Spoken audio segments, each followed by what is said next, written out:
ಅಬಕಾರಿ ಇಲಾಖೆಯಲ್ಲಿ ಏನಂತ ಹೇಳಿದ್ರೆ ಲೋಕಾಯುಕ್ತ ಪೊಲೀಸರು ಏನಂತ ಹೇಳಿದ್ರೆ ಈಗಾಗಲೇ ಅಬಕಾರಿ ಆಯುಕ್ತರನ್ನ ಬಂಧನ ಮಾಡಿರುವಂಥದ್ದು. ಈ ಬೆಳವಣಿಗೆಯಲ್ಲಿ ಏನಂತ ಹೇಳಿದ್ರೆ ಅಬಕಾರಿ ಸಚಿವರು ಮತ್ತು ಅವರ ಪುತ್ರರ ಹೆಸರು ಕೂಡ ಕೇಳಿ ಬಂದಿರುವಂಥದ್ದು. ಖುದ್ದು ಈ ಬಗ್ಗೆ ಸ್ಪಷ್ಟನೆ ನೀಡೋದಕ್ಕೆ ಖುದ್ದು ಅಬಕಾರಿ ಸಚಿವರಾದಂತಹ ಆರ್ ಬಿ ತಿಮ್ಮಾಪುರ ಅವರು ನಮ್ಮ ಜೊತೆ ಇರುವಂಥದ್ದು. ಅವರನ್ನೇ ಈ ಬಗ್ಗೆ ಸ್ಪಷ್ಟನೆಯನ್ನ ಕೇಳ್ತಾ ಹೋಗ್ತೀನಿ. ಸರ್, ಈಗ ಅಬಕಾರಿ ಆಯುಕ್ತರು ಈಗಾಗಲೇ ಲೋಕಾಯುಕ್ತ ಬಲೆಗೆ ಬಿದ್ದಿರುವಂಥದ್ದು.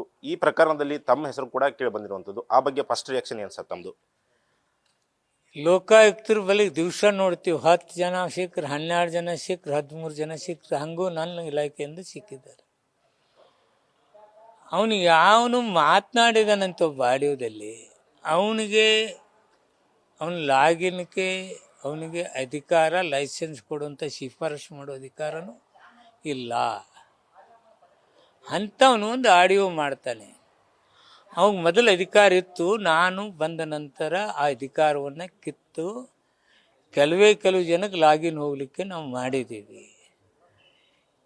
ಈಗ ಅವನ ಒಂದು ಆಡಿಯೋ ಅದಕ್ಕೆ ಮಾಡಿದಾನಂದ್ರೆ ಹಣ ಹೆಂಗಾರ ಮಾಡಿ ದೋಚಕ್ಕೆ ಮಾಡಿರ್ಬೋದು. ಯಾರ್ದಾರ ಹೆಸರು ಹೇಳಿದ್ರೆ ಅದು ನನಗೆ ಹಣ ಬರ್ತೈತೆ ಅನ್ನೋಂಥ ಭಾವನೆಯಿಂದ ಮಾಡಿರ್ಬೋದು. ಆ ಆಡಿಯೋಕ್ಕೆ ನನಗೆ ನನ್ನ ಮಗನಿಗೆ ಯಾವುದೂ ಸಂಬಂಧ ಇಲ್ಲ. ಇಂಥ ಕೃತ್ಯಗಳು ದಿನಂಪ್ರತಿ ನಡೀತಾ ಇರ್ತವೆ. ಯಾವನೋ ಒಬ್ಬ ಹೇಳಿದ ಅಂತೇಳಿ ತಿಮ್ಮಾಪುರ ಅವ್ರ ಹೆಸರು ಇದೆ, ಅವನು ಹೇಳ್ತಾನೆ. ಅವನು ಯಾರು? ಅವನು ಇಲಾಖೆ ಅವನು ಇರ್ಬೋದು, ಅವನಿಗೆ ಫೈಲ್ ಹೋಗುತ್ತೇನಾ? Who is that fellow? ಇಂತಹ ಸುಳ್ಳು ಸುದ್ದಿಗಳು ಇವತ್ತು ಹಬ್ತಾ ಇದ್ದಾವೆ. ನನ್ನ ತೇಜೋವಧಿ ಮಾಡಲಿಕ್ಕೆ ಕೆಲವು ಕುತಂತ್ರಗಳು ನಡೀತಾ ಇರ್ಬೇಕಂತಕ್ಕಂಥದ್ದು ಅನ್ನಿಸ್ತಾ ಇದೆ. ಯಾರು ಮಾಡ್ತಾ ಇದ್ದಾರೆ ಸರ್ ಕುತಂತ್ರ? ನಿಮಗೆ ನನಗೆ ಗೊತ್ತಿಲ್ಲ, ಆದರೆ ಅವ್ರ ಮೇಲೆ ಕಾನೂನು ಕ್ರಮ ಕೈಗೊಳ್ತೇನೆ. ಸರ್, ಇವತ್ತು ಒಂದು ಬೆಳವಣಿಗೆ ಆಗಿರುವಂಥದ್ದು, ದೂರುದಾರ ಲಕ್ಷ್ಮೀ ನಾರಾಯಣ ಅವರು ಇವತ್ತು ಕೊಟ್ಟಿರುವಂಥ ದೂರಿನಲ್ಲಿ ತಮ್ಮ ಹೆಸರು ಮತ್ತು ತಮ್ಮ ಸುಪುತ್ರನ ಹೆಸರನ್ನು ಕೂಡ ದೂರಿನಲ್ಲಿ ದಾಖಲು ಮಾಡಿರುವಂಥದ್ದು. ಆ ಬಗ್ಗೆ ಹೇಳೋದಾದ್ರೆ ಸರ್? ಅವ್ನು ದೂರು ಕೊಟ್ಟಿದ್ದಾನೆ, ಇವ್ರನ್ನೂ ಸೇರಿಸುತ್ತೆ. ನಿನ್ನೂ ಸೇರಿಸಂದ್ರೆ ಸೇರಿಸ್ಬಿಡ್ತೀರಾ? ನೀವು ಹೇಳ್ದಂಗೆ ಎಲ್ಲರನ್ನೂ ಸೇರ್ಸೋಕ್ಕಾಗತ್ತೇನ? ಏನು ತಪ್ಪು ಮಾಡಿದ್ರೆ ಸೇರಿಸ್ತಾನೆ?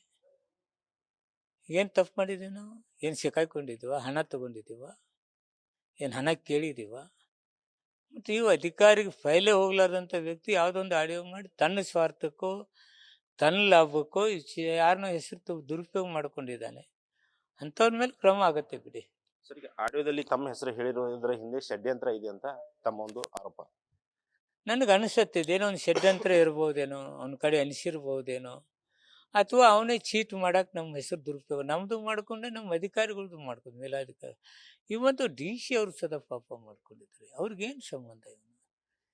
ಇವನಿಗೆ ಫೈಲಿಗೆ ಏನು ಸಂಬಂಧ ಇಲ್ಲ. ಮತ್ತು ಇವ್ ಏನು DC ಅವ್ರು ತಗೋತಾರೆ, JC ಅವ್ರು ತಗೋತಾರೆ, ಇದು ತಗೋತಾರೆ. Who is he? ಅದಕ್ಕೆ ಇಂತಹ ಸುದ್ದಿಗಳನ್ನು ಇವತ್ತು ನಾನು 2 ದಿವಸದಿಂದ ನೋಡ್ತೀನಿ. ಅದಕ್ಕೆ ಬೇಸರ ಇದೆ ನನಗೆ. ಆ ಕಾನೂನು ಕ್ರಮ ಕೈಗೊಳ್ಳಬೇಕಾಗತ್ತೆ. ಸರ್, ಇದೇ ವಿಷಯವನ್ನ ಇಟ್ಕೊಂಡು ಈಗಾಗಲೇ ಬಿಜೆಪಿ ಅವರು ತಮ್ಮ ರಾಜೀನಾಮೆ ಮತ್ತೆ CM ರಾಜೀನಾಮೆಯನ್ನ ಕೇಳ್ತಾ ಇರುವಂತದ್ದು. ಅವರ ರಾಜೀನಾಮೆ ಆಗ್ರಹಕ್ಕೆ ತಮ್ಮ ತಿರುಗೇಟಿರುತ್ತೆ ಅನ್ನೋದು. ಅದಕ್ಕೆ ರಾಜೀನಾಮೆ ಕೊಡ್ಬೇಕು? ತಪ್ಪು ಮಾಡಿದ್ರೆ ರಾಜೀನಾಮೆ ಕೊಡ್ಬೇಕು. ಏನು ತಪ್ಪು ಮಾಡಿದ್ರೆ? ತಪ್ಪು ಮಾಡಿದ್ರೆ ಒಂದು ಕ್ಷಣ ಇರುವುದಿಲ್ಲ. ನಾನು ಅಧಿಕಾರ ಲಾಲಸಿಂದ ಬಂದವಲ್ಲ.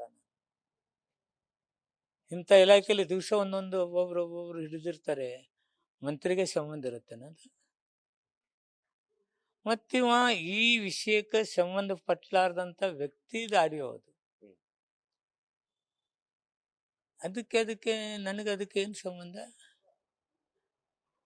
ಕೆಳಗಡೆ ಅಧಿಕಾರಿಗಳು ಎಷ್ಟು ಮಂದಿ ಸಿಕ್ಕಿಲ್ಲ ಲಂಚ ಹೊಡ್ಕೊಳ್ಳುತ್ತೆ? ಏನು ನನ್ನ ಇಲಾಖೆಯಲ್ಲಿ ಅಷ್ಟೇ ಸಿಕ್ಕಿದಾರ? ಏನು ಹಿಂದಿನ ಅಧಿಕಾರಾವಧಿಯಲ್ಲಿ ಯಾರೂ ಸಿಕ್ಕೇ ಇಲ್ಲ?